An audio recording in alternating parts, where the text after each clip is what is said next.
કિશનભાઈ, તમે જે વાત કરી 6 વર્ષથી પ્રાકૃતિક ખેતી કરો છો, તો તમને શું ફરક લાગે રાસાયણિક ખાતર ખેતી અને પ્રાકૃતિક ખેતીમાં? અને તમે જો બીજા ખેડૂતને આપણે પ્રાકૃતિક ખેતી તરફ વાળવું હોય તો કેવી રીતના આપણે બીજા ખેડૂતોને પ્રાકૃતિક ખેતી કરાવી શકીએ?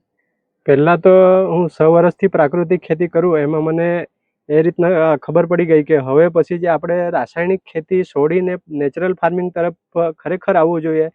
કેમ કે આજુબાજુમાં જે બીમારીઓ વધતી જતી છે અને સાથે સાથે ખોરાક પણ આપણો એકદમ પોષણ વગરનો આપણને મળે છે.